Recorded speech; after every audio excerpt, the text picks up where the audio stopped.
Hey, what's up everybody? Danny here from the Brewing Neighbor and the Neighbor's Kitchen.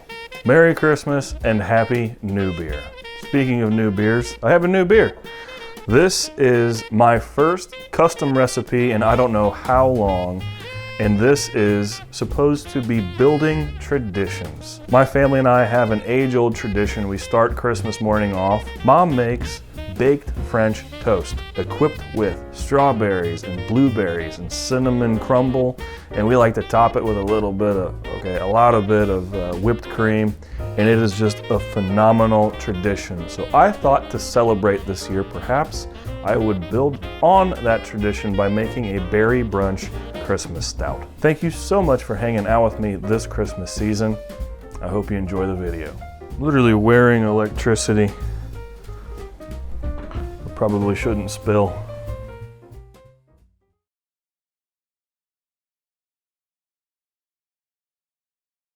Ho, ho, ho, here we go. This brew is powered by dry malt extract and includes some specialty grains and lactose sugar to stand in for the whipped cream in our Christmas morning breakfast. The hops lineup is Kent Goldings for bittering and Fuggles for aroma at the end of the boil. Everything else is sanitized and ready to rock, so let's get brewing. First things first, time to heat some water for the grains. I'm doing kind of a mini mash here, so technically this is strike water, and I'm using distilled water instead of softened tap water from the house. I start by heating 3 gallons to about 155 degrees. While that warms up, I slink over to the counter and fill my grain bags with, you guessed it, the grains.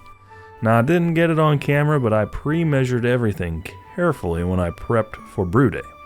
Once the water is up to temp, I add the grain bags and hold that temperature for about 45 minutes, gently stirring now and then to keep things moving without forcing grain into the wort. Now while that steeps, all those colors and flavors are being pulled out, I heat more water in a separate pot up to about 170 degrees to use as sort of a sparge rinse when the steep is done. Suddenly, the 45-minute timer is up and it's time to collect the grain bags for rinsing. So I grab a strainer, colander, strainer, whatever, and I set it over the brew kettle. Using that 170 degree water, I slowly rinse the grain bags out so we get as much sugar, color, and character as we can for this wonderful stout. I rinse with about a gallon of water, set the grains aside, and now it's time to bring the kettle up to a boil. Once I hit a boil, I turn off the heat and carefully stir in my dry malt extract, making sure it's completely dissolved so we don't end up with a burnt charcoal Christmas stout. No one wants that. Now with everything fully dissolved, the heat goes back on. I bring it up to a boil again. I add my Kent Goldings hops and start a 60-minute timer. The remaining hops will go in during the last 15 minutes for aroma. Now, over the next 45 minutes, I just keep an eye on things, making sure we've got a nice rolling boil, but no boil overs. It's not the most exciting part of the day, but it is the most wonderful time to drink beer, if you know what I mean. Before I know it, those 45 minutes are gone, and the last 15 are where things get busy, folks. With 15 minutes left, I add half an ounce of Fuggles for that Christmassy aroma. And then, with 10 minutes left, in go 4 ounces of lactose sugar for whipped cream flavor, and a Werflock tablet for clarity. Then, to lock in that French toast vibe, I toss in a cinnamon stick for the last 5 minutes of the boil. That's a lot in a short window, so once that timer is up, it's time for flame out, which is brew speak for shutting off the heat. I move the kettle off the burner, and at this point, it is officially wort. Now it's time to cool this future stout down as quickly as possible. My current setup is the classic ice bath method. Not the most efficient in the world, but it gets the job done. I fill the sink with cold water, float the kettle, and load it up with ice. I'll do this twice, usually taking 20 to 30 minutes in total. I also have ice cold distilled water ready to top up the wort, which helps bring down to pitching temperature. One of the next steps is pitching yeast, and we absolutely do not want to shock or kill it. And since ale yeast behaves very differently at different temperatures, controlling that pitching temp is huge for flavor. Now this next step is something new that I'm adding into my process. To be honest with you, I have been struggling to get a really clean wort going into the fermenter. So this time I'm going to let gravity help me out a bit. Once the wort is down near pitching temperature, I cover it and let it sit undisturbed for about 10 minutes so hot bits and grain dust can settle down to the bottom. After that 10-minute rest, here's another new twist. Instead of dumping the kettle and trying to stop the flow before the gunk comes through, I'm using a racking cane to transfer. This should give me a much cleaner wort and hopefully the best tasting stout I can make at this point in my brewing journey. When I noticed some schmoo starting to come through the tubing, I stopped the transfer and top up the fermenter to my target volume with more distilled water. Now it's time to pitch the yeast. For this brew, I chose W Yeast 1056 American Ale, a liquid yeast that's worked really well for me in the past.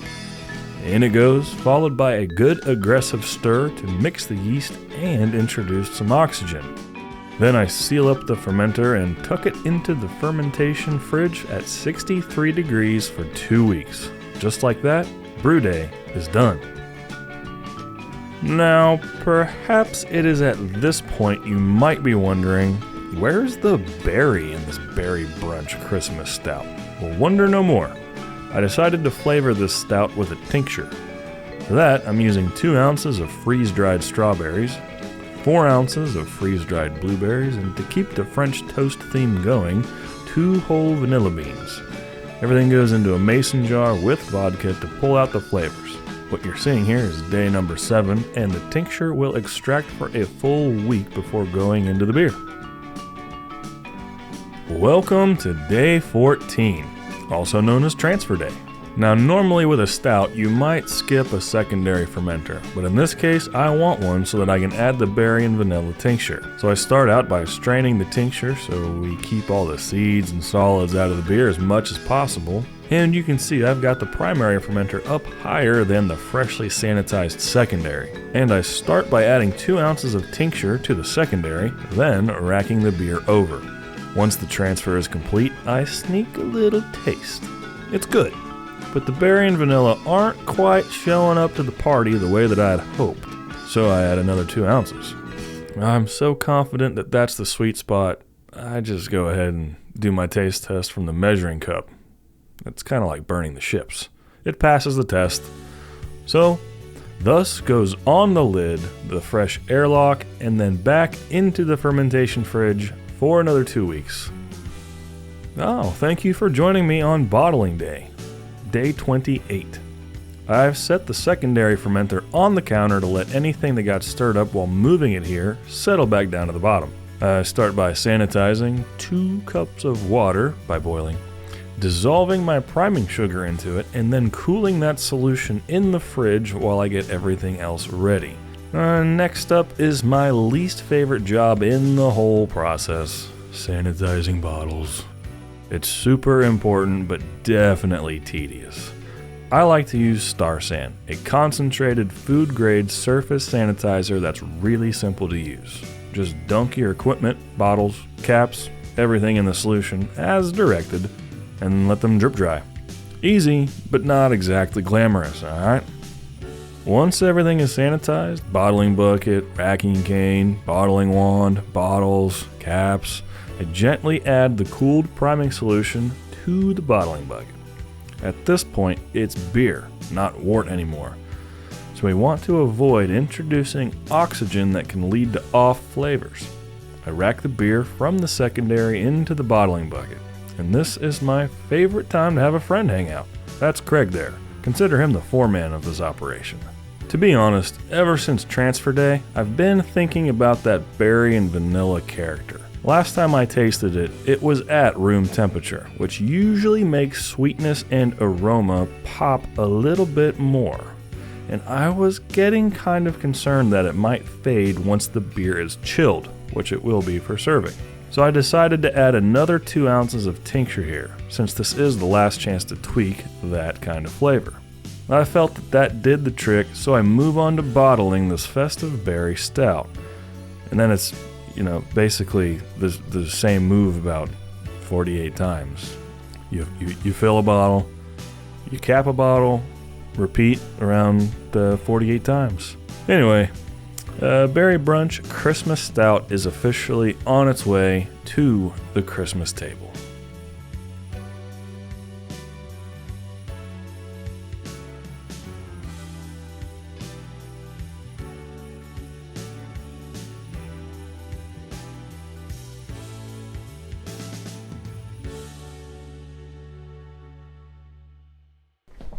It's the most wonderful time to drink beer. Wow. Well, hey, now that you guys have seen how the Berry Brunch Christmas Stout was made, I think it's time that we pop one of these bad boys open and see what it tastes like. So, no label. Standard cap with BBCS Sharpied on the top. See how we're carbonated? Ready?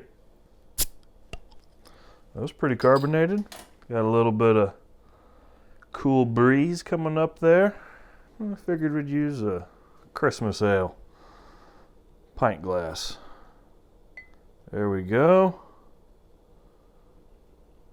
All right, we got pretty good carbonation.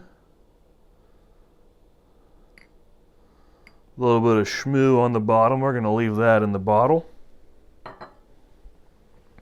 Hey, but here we go. Look at that.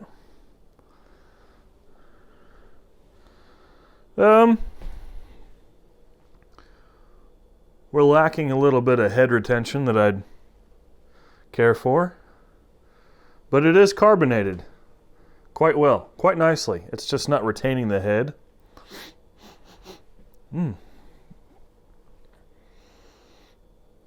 Really smelling, I think the strawberry is taking over the blueberry. At least in scent. That could change with flavor. I am picking up the lactose sugar. I'm picking up normal stout ales. It is not quite the color I was expecting. Let's take a sip and see what happens.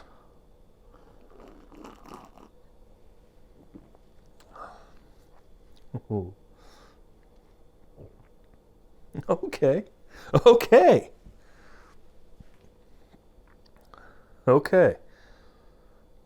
Guys, there's a lot going on in here. The strawberry is overtaking the blueberry. The lactose sugar is just velvety smooth. So I'm going in order here. I'm tasting the strawberry, the lactose. The next thing I notice is the vanilla. It carbonated nicely. I would like to point out that there is no muddy flavor in this. So I mentioned in the voiceover that I've been struggling with my batches lately, getting a clean wort. I've had a lot of muddy flavors, and I think what's going on here, this is a very light stout, which I don't think is a popular thing, but it is still a personal achievement. Merry Christmas to me. I figured out what was causing my muddy flavor. This is still very good. This is super good. Honestly, I think I might have missed the characteristics of a stout, but created something really good. This is a Berry Brunch Christmas Stout. It's the lactose sugar is kind of subbing in there for the substitution of all the whipped cream we put on our breakfast for so many years as kids. The berries are in there. The blueberry is a little masked by the strawberry, but you can still tell they're both there. Oh, man. Super pleased, super pleased, super pleased. What a phenomenal way to celebrate the Christmas season. Wow. Ironically, obviously, I am editing this down a little bit, but as this warms up, I think the vanilla's ramping up in flavor, and I think the blueberry's coming up as well. It might be in my head. I don't know. Good thing I chilled down 5 more to test for myself while I get this video out for you guys. With that being said, I want to thank you all so much for hanging out with me today on this Christmas special on the Brewing Neighbor. I'm also going to put this on the Neighbor's Kitchen because both channels are a little bit different, but they're both the same in the sense that I love you guys and I love doing stuff from scratch.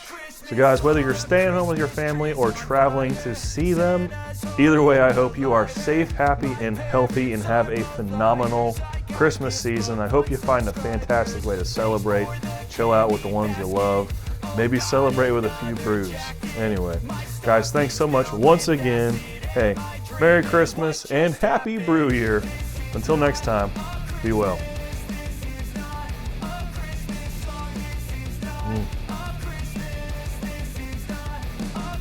Oh, I like it.